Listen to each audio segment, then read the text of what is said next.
Oi, pessoal, sejam bem-vindos aqui ao nosso segundo dia de webinar falando sobre ferramentas da qualidade. Para quem é novo aqui no canal, o meu nome é Marília e hoje nós vamos estar aqui discutindo com vocês mais 3 ferramentas da qualidade. Eu vou dar início falando sobre diagrama de dispersão e nós duas juntas vamos falar sobre o diagrama de Chikawa. Então, espero que todo mundo goste. Oi, gente, para quem não me conhece, eu sou a Ana e, como a Marília falou, a gente vai estar juntas aqui para falar de 3 ferramentas, né? Além dessas duas que a Marília já citou, nós também vamos falar sobre o histograma. Então, se inscreve aqui no canal, já deixa seu like, qualquer dúvida, deixe nos comentários que a gente vai estar respondendo todo mundo, tá? Então, pessoal, vamos lá dar início à explicação do diagrama de dispersão. Então, pessoal, dentro da gestão da qualidade, existem algumas ferramentas que auxiliam na melhoria dos processos de produção, entre elas o diagrama de dispersão. Geralmente, a relação vem de uma variável que é independente e de outra variável que é dependente dessa primeira. Essa ferramenta, esse gráfico, ele vai identificar a relação entre a causa e o efeito de duas variáveis quantitativas, ou seja, variáveis que podem ser medidas e contadas. Ele é identificado como um gráfico de eixos verticais e horizontais que podem nos transmitir uma relação, uma correlação de causa e efeito. Com isso, com esses dados correlacionados, é possível perceber nesse diagrama se realmente existe essa relação das variáveis. Por exemplo, aqui no slide vocês podem ver um diagrama de dispersão entre a umidade e o tempo de forno da pizza. Analisando esse diagrama de dispersão, vai ser possível decidir se há a relação, se há uma correlação entre essas duas variáveis, e nós vamos ver mais à frente como definir essa correlação. Aqui agora nós vamos ver 5 tipos de correlações principais que podem existir entre duas variáveis. Primeiro, a correlação positiva. Na correlação positiva, é um tipo de correlação que ocorre quando há uma tendência crescente entre os pontos do gráfico. Conforme uma variável aumenta, a outra variável também vai aumentar. E quando há uma aglomeração dos pontos em uma tendência crescente, vai significar que conforme ocorra essa dispersão, essa dispersão entre os pontos, vai haver essa forma de relação diretamente proporcional. Ou seja, quanto maior for uma variável, maior vai ser a outra. Quanto mais uma aumenta, mais a outra vai aumentar também. Por exemplo, se eu tenho uma aplicação dentro de uma linha de produção em que eu quero adicionar mais horas de treinamento, eu vou ter essa relação que com o maior volume de treinamento, maior vai ser a qualidade dos treinamentos. Ou seja, a qualidade se relaciona positivamente com o treinamento. O outro tipo de correlação que nós temos aqui é a correlação negativa. Já essa correlação, ela acontece quando se concentram os pontos em uma linha decrescente. Conforme uma variável aumenta, a outra vai diminuir. Ainda utilizando o exemplo passado do treinamento, uma linha de produção, a gente pode enxergar essa relação inversamente proporcional quando você vai diminuir as horas de treinamento, consequentemente você vai gerar um aumento das horas de retrabalho. Ou seja, se eu vou diminuir as horas de treinamento, vou diminuir a especialização dos meus funcionários, eles vão precisar de um maior tempo para realizar esse trabalho e até mesmo podem ter que fazer esse trabalho mais de uma vez, ocasionando o retrabalho. Outra forma de correlação é a correlação perfeita, e ela é identificada como perfeita quando não há uma grande dispersão entre os pontos, entre os dados, independente da tendência, seja ela positiva ou negativa. E os dois últimos tipos são esse aqui, correlação fraca e forte. A correlação forte, ela vai ocorrer quanto menor for a dispersão entre os pontos. Assim, vai ser maior a correlação entre os dados. Com isso, a gente pode identificar como forte quando os dados estão bem próximos, quando os pontos do gráfico estão bem próximos uns aos outros, ou seja, altamente concentrados. A correlação fraca vai ser quando há uma grande dispersão entre os pontos, quando eles estão muito afastados um do outro, e eles não seguem nenhuma tendência negativa nem positiva. isso vai significar que não há nenhuma correlação aparente entre essas variáveis. Ou seja, quanto maior for a dispersão dos pontos, menor vai ser o grau de correlação entre esses dados, ou seja, quase não possuem uma correlação. Aqui nós temos, os 3 casos para correlação positiva e negativa. Vocês podem ver que quando a correlação é fraca, nos 2 casos, os pontos estão bem dispersos uns dos outros. Quando é uma correlação mais forte, eles estão mais próximos uns dos outros. E na correlação perfeita, eles estão tão próximos um do outro que eles formam uma linha, certo? Uma linha reta. E aqui, a correlação positiva, vocês podem ver que apresenta uma tendência crescente e a negativa uma tendência decrescente. É importante lembrar que o diagrama de dispersão é utilizado para poder verificar se 2 variáveis estão realmente relacionadas e se há alguma possibilidade de relação de causa e efeito entre essas variáveis. Além disso, é possível medir o nível de intensidade do relacionamento entre essas 2 variáveis, se ele vai ser forte ou ele vai ser fraco. Agora vamos à importância do diagrama de dispersão. Se eu pego um gestor que precisa tomar uma decisão, essa decisão precisa ser baseada em dados, para que, assim, a chance de que eu tome essa decisão de forma mais assertiva seja mais eficiente, seja mais eficaz. Assim, cabe ao gestor, identificar quais são os fatores dentro do processo dele, dentro da operação, que podem estar correlacionados. Se eu tenho, por exemplo, um auto lead time, que é o tempo entre um trabalho e outro, entre um processo e outro. Ele pode estar relacionado ao número de paradas dentro da linha de produção.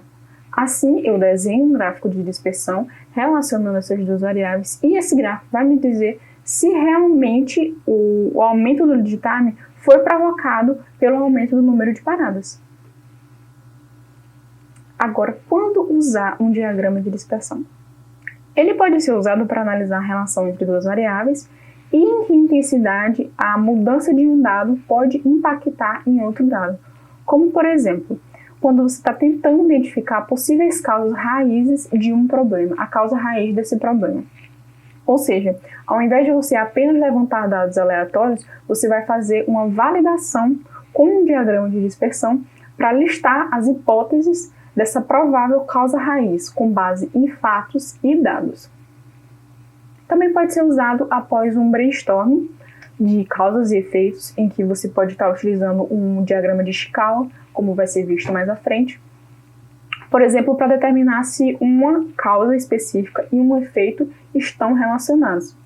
Vocês imaginem, por exemplo, que ao discutir as causas do número de acidentes em uma rodovia, alguém levantou a hipótese de que isso poderia ter sido causado pelo aumento do número de chuvas. Então, eu posso fazer um diagrama de dispersão, relacionar esses dados e ver se existe uma relação de causa e de efeito entre essas 2 variáveis. Realmente comprovar se o fato de um aumento dos números de acidentes na rodovia ter sido originado do aumento do número de chuvas. Na validação, também pode ser utilizado um diagrama de dispersão. Por exemplo, se eu tenho 2 efeitos que ocorrem a partir de uma mesma causa. Isso não é... isso vai me poder dizer o quê? Eu tenho aqui 2 efeitos, 2 consequências. Eu posso desenhar um diagrama de dispersão e a partir desse diagrama eu vou ver qual é a causa que está mais correlacionada a esse efeito. Assim, eu vou definir, não, é essa causa aqui que está realmente relacionada a esse efeito, essa causa que provocou esse efeito. E por último, num teste de autocorrelação, antes de construir um gráfico de controle. Agora, como montar esse diagrama de dispersão? O primeiro passo, antes de tudo, é preciso determinar e coletar quais serão os dados que vão ser analisados para a verificação da relação entre essas variáveis. O segundo passo é que é necessário construir os eixos vertical e horizontal do gráfico, sendo a variável a causa na horizontal e na vertical a variável efeito.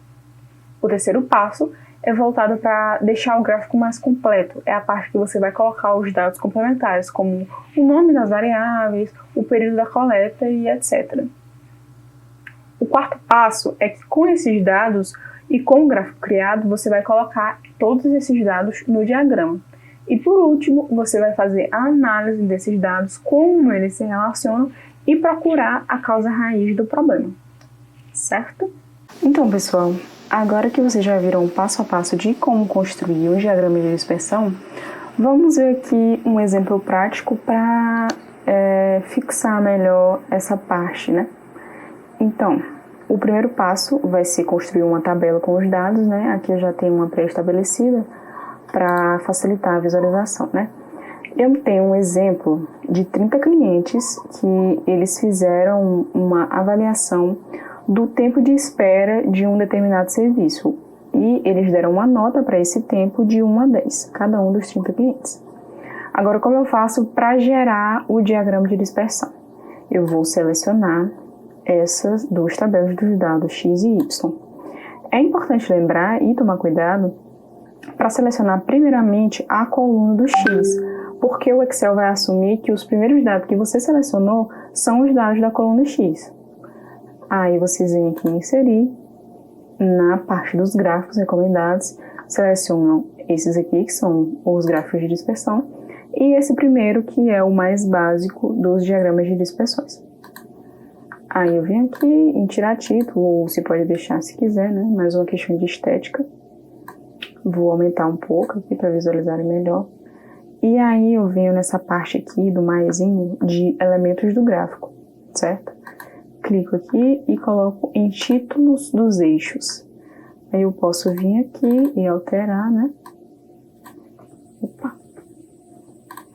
Alterar para o tempo de espera. X. X. Vou botar o parênteses aqui. E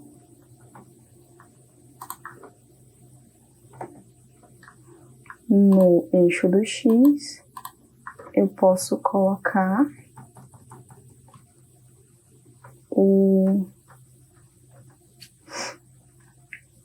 a nota recebida, né? A nota que cada cliente deu pelo atendimento. Só aqui, nota recebida Y, certo?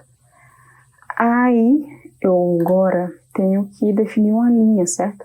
Para ter uma melhor visualização de como funciona esse diagrama de dispersão. Aí para isso você pode clicar com o botão esquerdo em cima de qualquer ponto desse e depois com o botão direito e adicionar uma linha de tendência, certo? E aí o Excel vai me dar essa linha e eu defino aqui nesses dados do lado como uma linear. Por quê? Porque se eu colocar bem aqui em exibir a equação do gráfico e também com base nesses dados, vocês vão ver que esse gráfico é baseado em uma equação linear. Deixa eu só aumentar aqui para vocês visualizarem melhor. Certo? Vocês conseguem ver aqui uma equação linear. Aí nós temos o nosso diagrama de dispersão. Certo? Agora, o que a gente pode observar dele? Que é uma correlação forte, porque há uma dispersão baixa entre esses pontos aqui. Eles estão muito próximos um do outro, exceto por alguns pontos fora da curva, que a gente chama de outliners, que são, por exemplo, aqui, uma pessoa que demorou 32 minutos na fila e ainda assim deu uma nota de 10. Então, eles são pontos que não condizem com o que está realmente acontecendo, ou seja, que estão fora do eixo aqui. Aí, mas na maioria dos pontos, vocês podem ver que eles estão bem próximos uns dos outros, o que determina uma correlação forte. É também possível perceber que é uma correlação negativa, porque os pontos se concentram em uma linha decrescente, certo? E essa variável de 1 vai diminuir enquanto a outra aumenta, ou seja, é uma relação negativa, uma relação contrária. Assim, a gente pode concluir que, dessa forma, analisando o gráfico e vendo os dados coletados, há uma correlação entre essas duas variáveis, uma relação de causa e efeito. Então, pessoal, Seguindo aqui com a nossa programação, nós temos o diagrama de Chikawa. Esse diagrama é uma das 7 ferramentas da qualidade e ele também é conhecido como diagrama espinha de peixe, por causa do formato dele, ou diagrama de causa e efeito, por ser composto pelo problema e suas possíveis causas.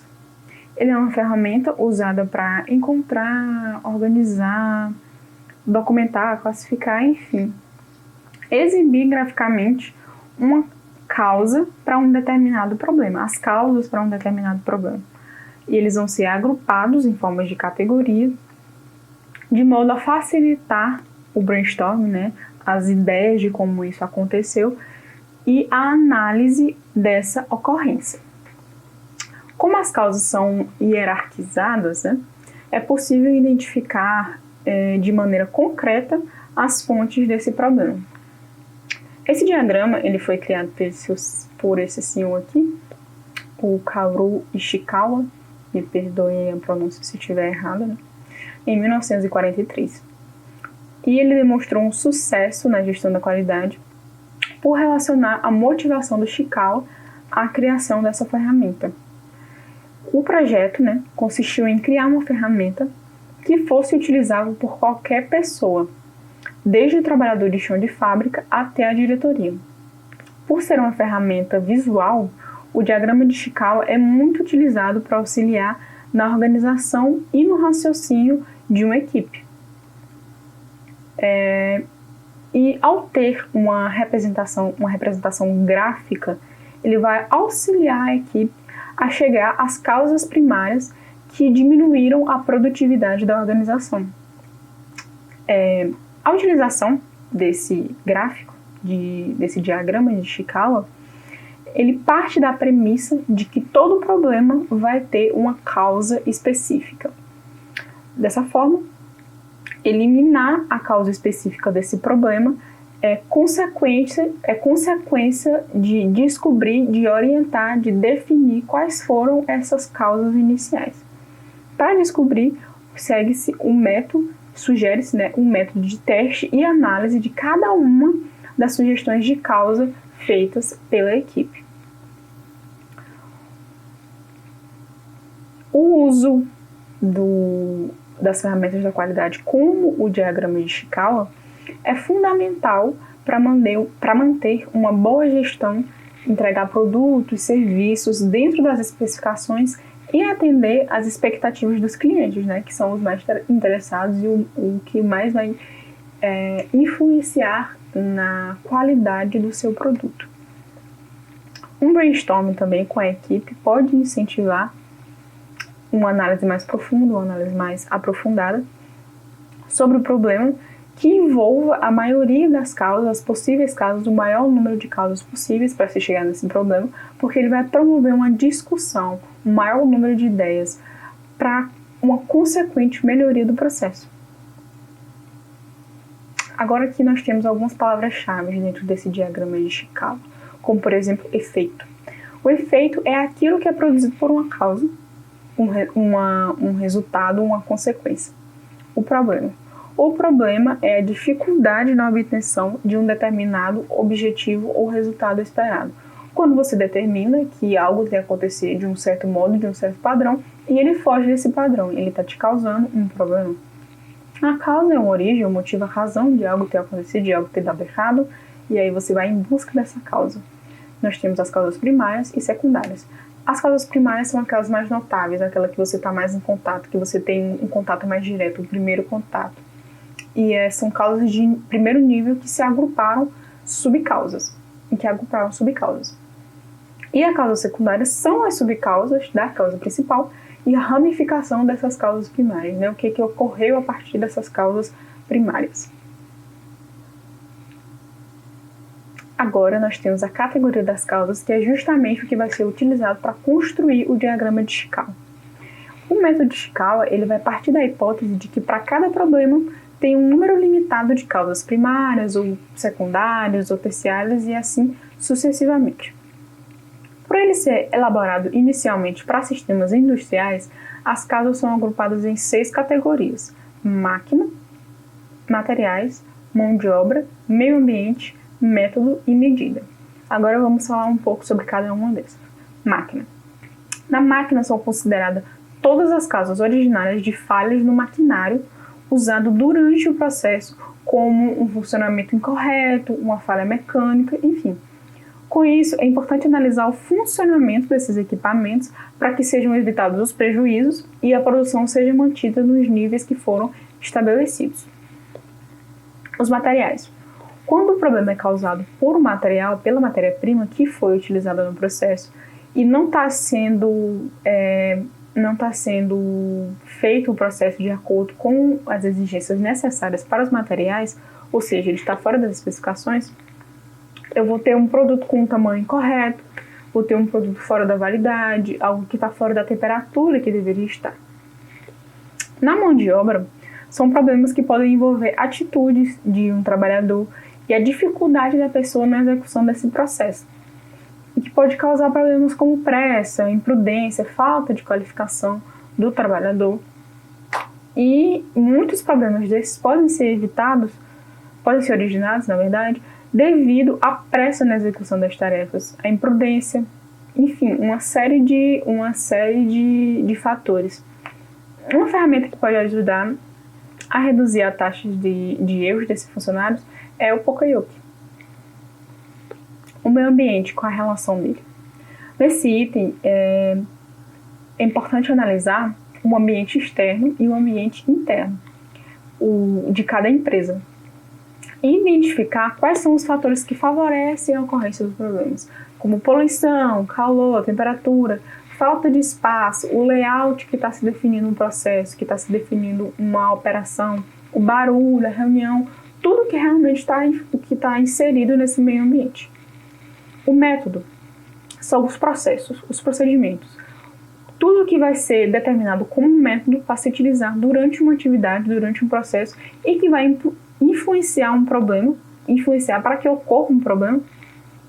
Ou seja, deve ser analisado a forma que o trabalhador influenciou o problema, o método que ele utilizou, como que esse método que foi utilizado vai influenciar para gerar um problema.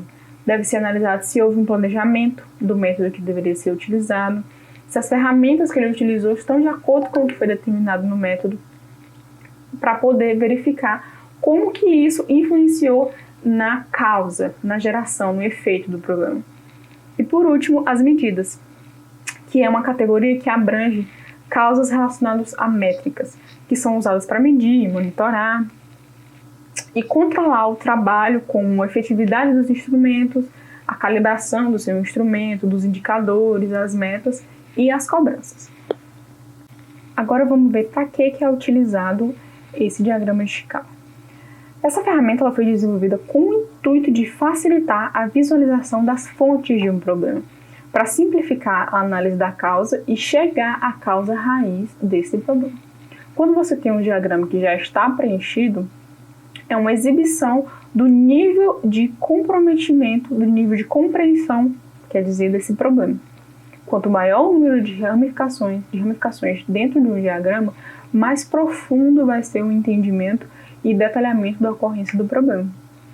Além, é claro, da análise do processo, que também é muito utilizada dentro do processo de gestão de análise de um processo de uma operação.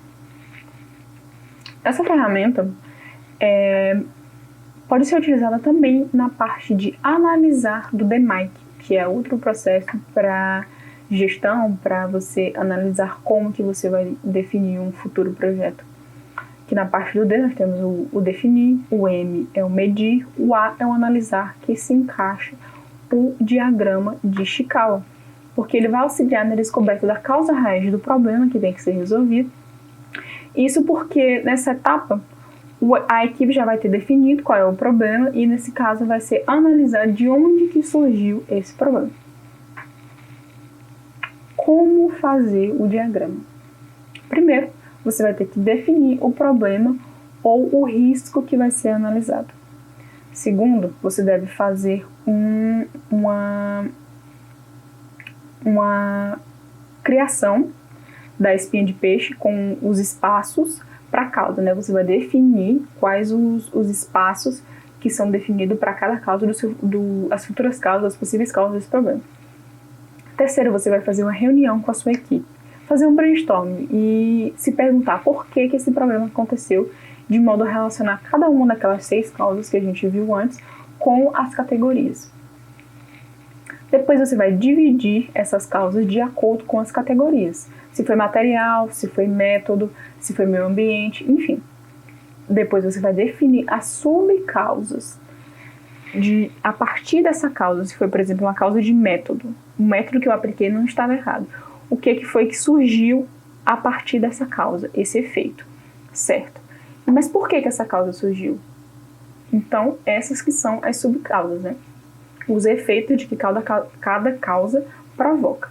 E por último, você vai fazer uma análise completa e definir as ações que vão ser realizadas a partir desse descobrimento, dessa análise de causas, né, que gerou esse efeito.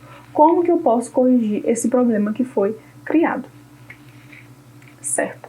Aí, com tudo isso que vocês viram agora, a Ana Vitória vai dar continuidade aqui e vai esclarecer para vocês como tudo isso funciona através de um exemplo. Certo. Então, como fazer o diagrama?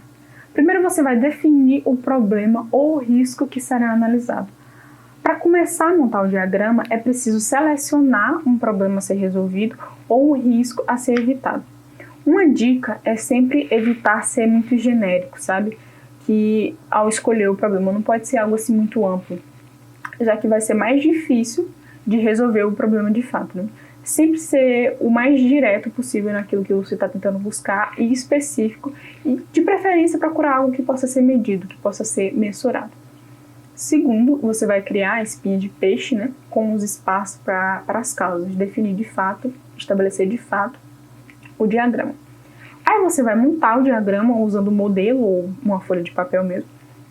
E o desenho começa com a cabeça, com o início do peixe, que é o problema que você vai resolver. E a partir dele você vai desenhar uma seta horizontal no meio para ser o corpo do peixe. E a partir das informações dessa linha principal, você vai fazer as linhas menores para cima e para baixo da linha horizontal para determinar as possíveis causas do problema. Terceiro, você vai fazer uma reunião com a sua equipe e com esse problema definido e o esqueleto desenhado, você vai realizar essa análise, vai chamar toda a equipe, todo mundo que estiver relacionado, que tiver ao alcance de definir qual vai ser a causa possível desse problema, para levantar todas as ideias possíveis e se fazer a questão, por que esse problema está acontecendo. Depois, você vai dividir as causas do problema de acordo com as categorias, com as 6 categorias que nós vimos antes. Você vai puxar as linhas para cima e para baixo e dividir as possíveis causas do problema nas categorias: máquina, mão de obra, método, materiais, e escolher o que fizer mais sentido para aquele problema que você está analisando. Depois você vai definir as subcausas. Com as causas principais definidas, você vai adicionar essas linhas e adicionar mais linhas, né, para que vão ser escritas essas subcausas e que os fatores que acabaram gerando essa causa principal escolhida, quais são esses fatores, como eles influenciaram nessa causa principal escolhida. E por último, você vai fazer uma análise completa e definir ações para esse problema. Com esse diagrama de Ishikawa, desenhado, preenchido, analisado, todas essas informações reunidas, você vai analisá-las junto com a sua equipe, né, para definir, para realmente direcionar qual foi a causa principal que te causou esse problema que você está analisando.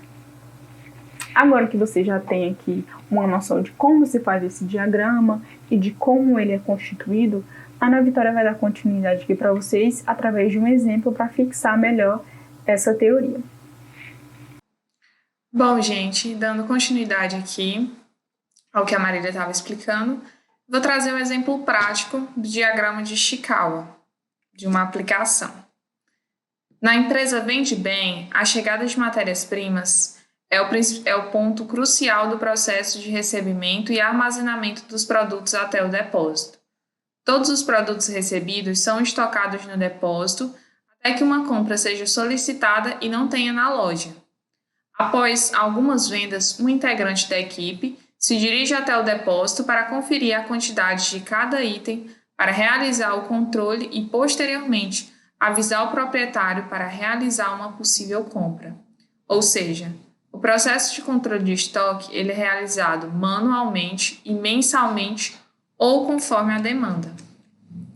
Por conta do depósito ser um lugar mais distante da loja, é requerido mais tempo dos colaboradores, pois estes devem transportar e organizar a mercadoria no estoque, gerando um atraso nas entregas.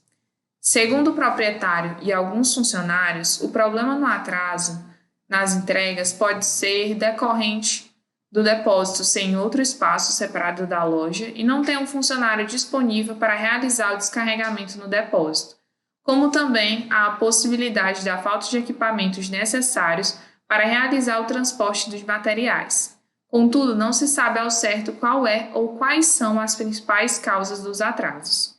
Para isso, construa um diagrama de Ishikawa para auxiliar a empresa a visualizar essas causas. Então, de acordo com o que a gente viu aqui, nós vamos montar o diagrama de Ishikawa, né, para entender por que nós temos atrasos nessas entregas. Então, pelos métodos, né, o que seriam as principais causas? O controle de estoque manual, porque como nós vimos ali, foi descrito anteriormente, o controle de estoque ele é feito manualmente e é feito por um funcionário que vai lá no estoque visualizar se tem aquele material ou não para depois ser feita a compra, né? E também o translado da mercadoria, porque é feito esse translado da mercadoria do estoque da empresa para a loja quando não estiver mais na loja, né? Já com relação ao material, porque são comprados itens em grande quantidade, e também são produtos grandes e pesados. Já com relação à mão de obra, há uma sobrecarga dos funcionários, já que é preciso sair algum dos colaboradores que fica na parte de vendas para ir até o estoque, realizar essa verificação se tem produtos no estoque e como também para receber aquela mercadoria, né? Além da falta da capacitação. Já com relação à máquina, tem-se automóveis que são menores, né, que não comportam a capacidade por serem produtos grandes e pesados, e também o transporte é feito sem cuidado, né?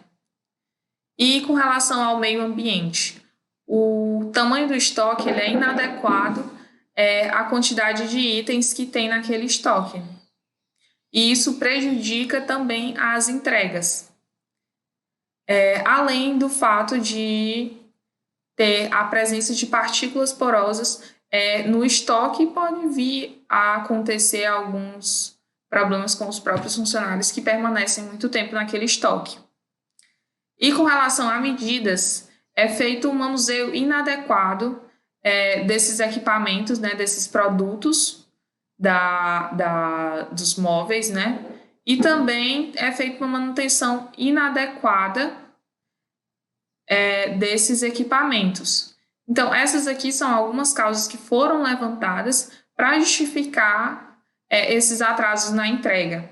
Então, a partir disso, desse diagrama que foi montado, é possível utilizar a partir desse diagrama, fazer uma verificação com 5W2H, ou então verificar quais são dentre essas causas que foram levantadas, as que são as principais para o caso dessa determinada empresa, e a partir daí tomar as medidas cabíveis juntamente com o proprietário, com os funcionários, para solucionar esse problema de atraso nas entregas, ou pelo menos reduzir o atraso que é feito nessas entregas.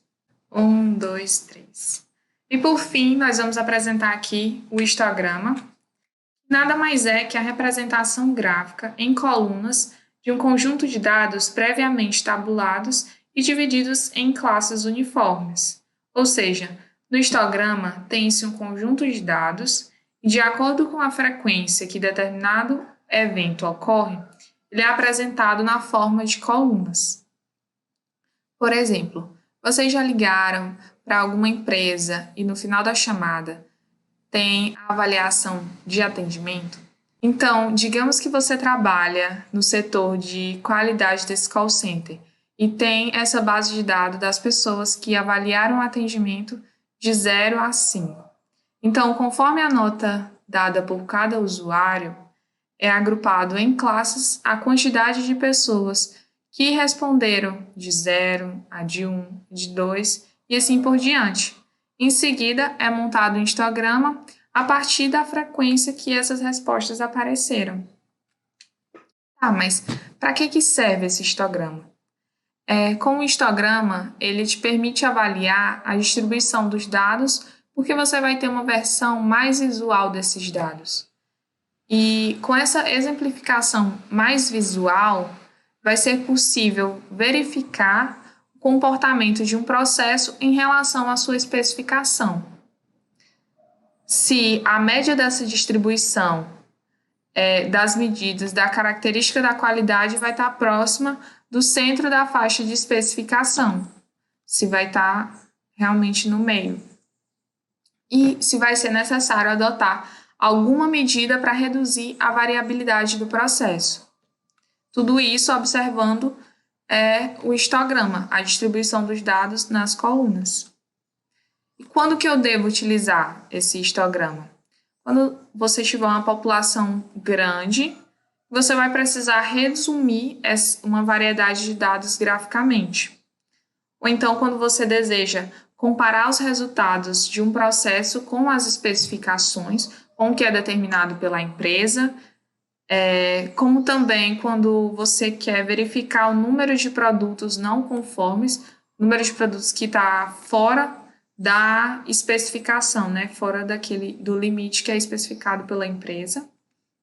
E como você vai ter uma base de dados, e essa base de dados vai ser mostrada graficamente em colunas, vai te permitir tomar melhores decisões com relação ao que acontece naquele processo. E aqui a gente trouxe alguns dos tipos de histograma para explicar como que é feita essa interpretação em cada um. No primeiro, no simétrico, ele apresenta uma frequência mais alta no centro e ele vai diminuindo de acordo com a aproximação das bordas, seja do lado direito como do lado esquerdo. São os processos estáveis e padronizados que são representados por esse histograma, ou seja, os que são desejados em uma linha produtiva. No caso simétrico seria o ideal, né? Já nesse assimétrico, ele tem apenas um pico. E normalmente mostra uma situação em que possui apenas um limite de especificação e ele é controlado durante todo o processo. Já no despenhadeiro, ele parece um barranco. Ele ocorre quando os dados eles são eliminados e com isso é ocasionado um corte na figura, dando uma leve impressão de que o histograma está incompleto. E o valor médio ele fica localizado fora do centro da faixa de especificação, né? Já no 2 picos, como a imagem mostra, né, ele caracteriza-se por ter essas duas frequências que são mais elevadas, né, nós temos 2 picos, e ocorre sempre quando há uma mistura de dados diferentes. Por exemplo, quando são coletados dados obtidos em condições muito diferentes, quando você coleta dados de 2 operadores diferentes, de equipamentos diferentes, de matéria-prima diferente. E por isso nós temos 2 picos. Já no achatado, ele ocorre quando as frequências elas se apresentam bem próximas umas das outras, em níveis bastante equivalentes. E isso ocorre quando há misturas de distribuições com médias diferentes, porque dá para ver que são bem próximas as frequências, né, que ocorrem. As colunas elas são bem próximas, a frequência em que elas ocorrem. Já nesse último, na ilha isolada, fica bem claro que são 2 processos, ou então 2 problemas que estão bem isolados da causa. Isso ocorre quando há uma pequena inclusão de dados de uma distribuição diferente, como no caso de uma anormalidade no processo, um erro de medição ou inclusão de dados de um processo diferente. Agora que a gente entendeu para que serve os tipos de histograma e quando a gente deve utilizar, nós vamos aprender como que monta um histograma, um passo a passo. O primeiro passo é determinar a amostra, que esse é um dos principais pontos, né? Você tem uma amostra que ela seja representativa, que ela represente realmente a sua população. E como também que ela seja o mais aleatória possível. O segundo passo é calcular a amplitude, que é feito o menor valor menos o menor valor da amostra. Depois, para determinar o número de classes. Tem algumas formas de determinar esse número de classes, né? Formas mais empíricas, mas a que nós trouxemos aqui foi a raiz do número de dados. E em posse desses dois valores, da amplitude e no número de classes, é calculado o intervalo de classes, dividindo a amplitude pelo número de classes. Tendo esse intervalo de classes, são definidas essas classes. Como que é feito essa definição das classes? Você primeiramente pega o menor valor da amostra, que a gente localizou para calcular a amplitude, e soma com esse intervalo de classes. E aí nós vamos ter a primeira faixa de valor para a primeira coluna, né? E assim por diante. A partir desse primeiro valor é calculado o segundo e assim por diante. E por último, montar o histograma, né? Depois de verificar as frequências que cada classe ocorre. E aqui nós trouxemos um exemplo prático para fechar aqui, para ver se todo mundo realmente conseguiu entender e para sanar as dúvidas, né? Em uma fábrica de garrafas plásticas, o controle da qualidade ele deve ser realizado com relação à especificação do diâmetro da garrafa, que é de 100 milímetros. Para tal finalidade, o inspetor coleta da linha de produção algumas amostras e mede o seu diâmetro. O número total de amostras coletadas foi de 150 garrafas. Então, aqui nós temos que ele afirma, né, que a especificação do diâmetro ela precisa ser de 100 milímetros. E, para isso, ele coletou os dados diretamente da linha de produção. Ele retirou algumas amostras e mediu o diâmetro. Ou seja, aqui nós temos a condição de aleatoriedade, né? E o número total de amostras coletadas foi de 150 garrafas, ou seja, o nosso N vai ser 150. E aqui nós temos a nossa base de dados, contendo as 150 amostras que foram coletadas, as 150 medições das garrafas, do diâmetro das garrafas. Primeiramente, a gente precisa localizar o menor e o maior valor dessa amostra para poder calcular a amplitude. Então, o maior valor é 110 e o menor é 90,6. Então, calculando a amplitude, 110 menos 90,6, que nós temos 19,4. Essa é a amplitude. Em seguida, determinamos o número de classes, que é a raiz de n, como a gente já havia visto, que é 150, o n. Então, a raiz dele dá 12,25. E aproximando, dá 12. Então, esse é o número de classes que nós temos. E calculando o intervalo de classes, que é dividindo esse 19,4, que é a amplitude, por 12, que é o número de classes. Então, nós temos o nosso intervalo de 1,62. Então, nós vamos definir essas classes. Como que a gente faz isso? Pegando o menor valor da amostra, 90,6, somando com o valor que nós encontramos no intervalo, que é 1,62. Nós temos 92,22.